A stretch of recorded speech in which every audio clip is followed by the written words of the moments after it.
Hello, this is sir Mohammad Hamza from accounting. तो मैं नवंबर 22 paper 23, even अगर आप पेपर 21 भी खोलें तो इस पे से मैं क्वेश्चन 4 अटेम्प्ट करूंगा। तो इस क्वेश्चन में आप तो खुद देख सकते हैं कि पार वैल्यू 1 नहीं है। और ओ लेवल और आईजीसीएसई में मेजोरिटी क्वेश्चंस पार वैल्यू 1 के ही आते हैं। लेकिन देखिए, ये आप लोग के ही रिसेंट पेपर में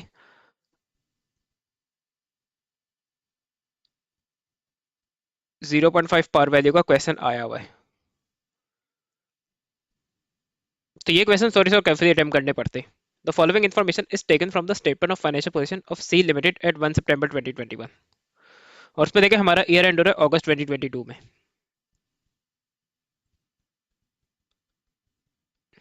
तो 1 अगस्त फर्स्ट सितंबर 2021 से ईयर स्टार्ट हुआ होगा। अब आप ये देखिए कि 240,000 के ऊपर डॉलर है, इसका मतलब शेयर्स की वैल्यू या अमाउंट है, और एक शेयर की पार वैल्यू 0.5 है। तो इसमें नंबर ऑफ शेयर्स डिफरेंट होंगे। जनरल रिजर्व, रिटेन्ड अर्निंग्स या क्वांटिटी ऑफ शेयर्स कह लें। During the year ended August 2022, ये ओपनिंग बैलेंसेस है। A final dividend of 12,000 was made for the year ended August 2021। तो ये प्रीवियस ईयर का dividend इस साल पे कर रहे हैं, तो ये एडजस्ट होगा। An interim dividend payment of 0.02 per share was made for the year ended August 2022। अब यहाँ अगर मुझे इंटरिम डिविडेंड निकालना है तो मेरे पास नंबर या क्वांटिटी ऑफ शेयर्स होना चाहिए। A transfer of 11,000 was made to general reserve at 31st August 2022। The company proposed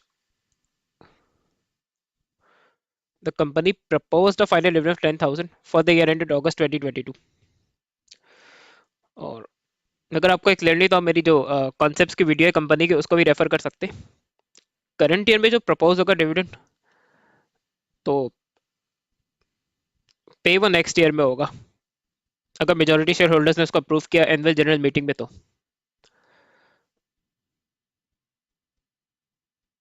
उसका लाइक करंट ईयर में पे नहीं होगा, करंट ईयर में पे नहीं होगा तो ये हमारे अकाउंट्स में एडजस्ट नहीं होगा। तो करंट ईयर का अगर प्रपोज हो रहा हो डिविडेंड तो आप लोग को स्ट्रेट अवे से इग्नोर करना है।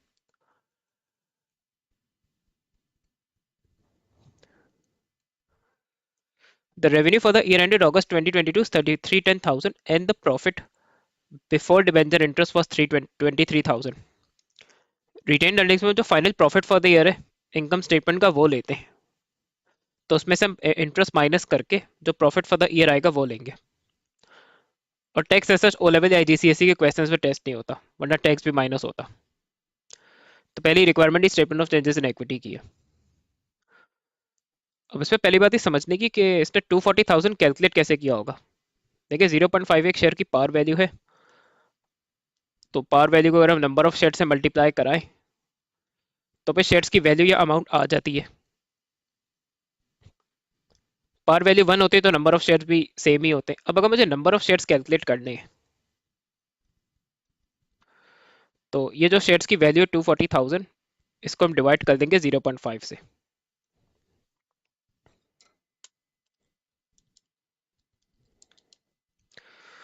480,000।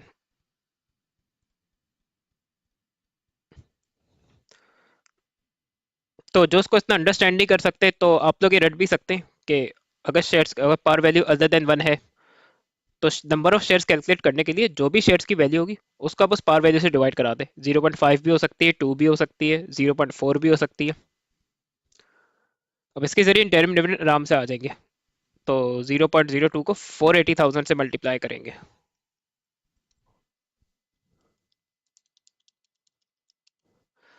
तो इंटरिम डिविडेंड 9600 होगा।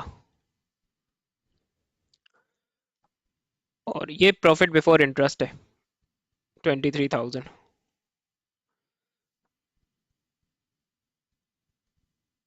इसमें से इंटरेस्ट माइनस कर देंगे। इंटरेस्ट ईजी है और डिबेंचर्स के बारे में कुछ नहीं कह रहा, इसका लिए प्रीवियसली इशू डिबेंचर्स है तो एनुअल इंटरेस्ट होगा। तो 60,000 का अगर मैं 5% निकाल दूँ तो डिबेंचर का इंटरेस्ट आ जाएगा। तो 60,000 का अगर मैं 5% निकाल लूँ तो डिबेंचर इंटरेस्ट 3,000। तो जो final profit for the year है वो 20,000 है। ये रिटेन अर्निंग्स में जाएगा एसओसी में। और रेवेन्यूज ने रेशियोज के लिए दिया तो इसलिए हम इग्नोर करेंगे, किसी काम का नहीं है। तो हम statement of changes in equity start कर सकते हैं। तो ये मैं इस पे इसी को फिल करना प्रेफर करूंगा। तो बैलेंसेस एट 1 सितंबर 2021, इसका 240,000 है, इसका 36,000 है, रिटेन अर्निंग्स का 22,000 है। तो 240 प्लस 36 प्लस 22, ये हो गया 298,000।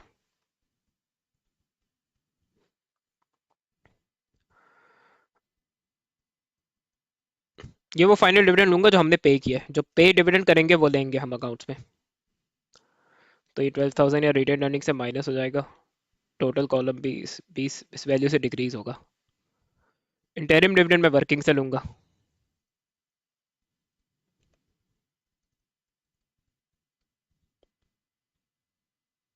9600।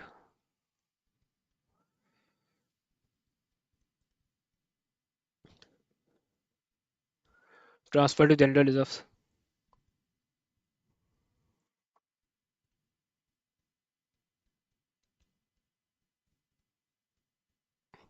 तो 11,000 या जनरल रिजर्व में ऐड होगा, रिटेन अर्निंग से माइनस होगा, टोटल इक्विटी में नो इफेक्ट।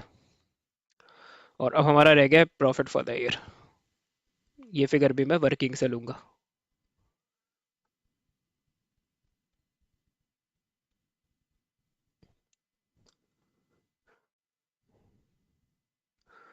अब मेरे क्लोजिंग बैलेंसेस आ जाएंगे। बैलेंसेस एट 31 अगस्त 2022। शेयर कोई इशू नहीं हुआ तो इसका 240,000 ही रहेगा। 36 प्लस 11, ये 47,000 हो गया। रिटेन अर्निंग्स के लिए 22,000 माइनस 12,000 माइनस 9600 माइनस 11,000 प्लस 20,000।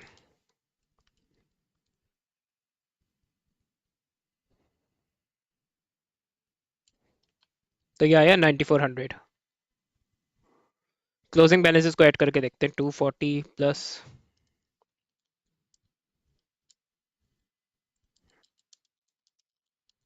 तो ये हो गया 296,400। अब वर्टिकल टोटल से भी 296,400 ही आना चाहिए, तो ये चीज़ चेक कर लेते हैं।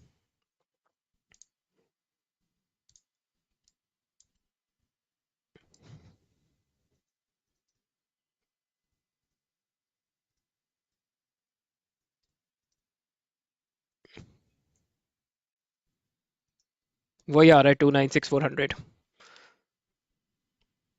तो आप लोग काफ़ी हद तक सेटिस्फाइड हो सकते हैं कि हमने एसओसी सही बनाई है।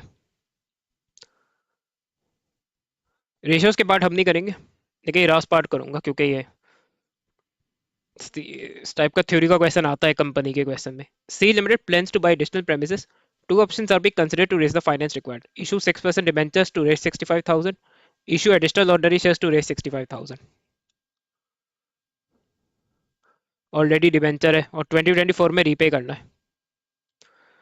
तो अब डिबेंचर का सबसे पहले तो ये कि इस तरह से लाइबिलिटीज बढ़ेंगी, और ऑलरेडी अभी एक डिबेंचर जो है वो due for repayment in few years. और इसकी कैश या लिक्विडिटी के बारे में कोई इन्फॉर्मेशन नहीं है तो हम कुछ नहीं कर सकते। डिबेंचर रीपे भी करने पड़ेंगे क्योंकि वो लाइबिलिटी है। और डेली शेयर्स क्योंकि इक्विटी का पार्ट है, तो जो भी शेयर्स पे इन्वेस्ट करता है वो कंपनी का एक कैपिटल में इक्विटी में इन्वेस्ट कर रहा होता है, तो वो रीपे नहीं करना पड़ेगा। डिबेंचर्स पे इंटरेस्ट हर हाल में पे करना है।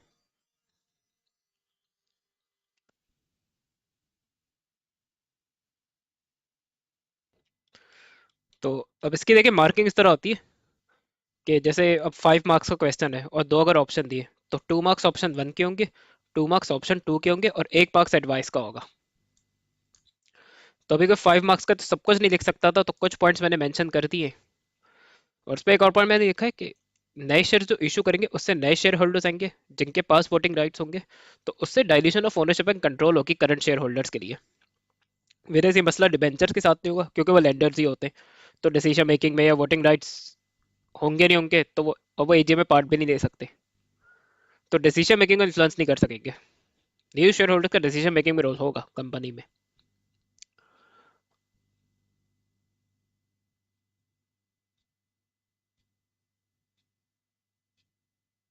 तो मेरी रिकमेंड तो ये है कि शेयर इशू करना चाहिए।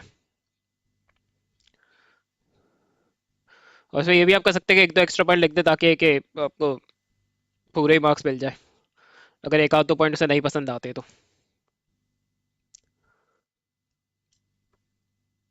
तो आई होप्स आप लोग को क्लियर हुआ होगा कि अगर par value other than one है तो वर्किंग्स कैसे करनी चाहिए, कैलकुलेशंस कैसे करनी चाहिए।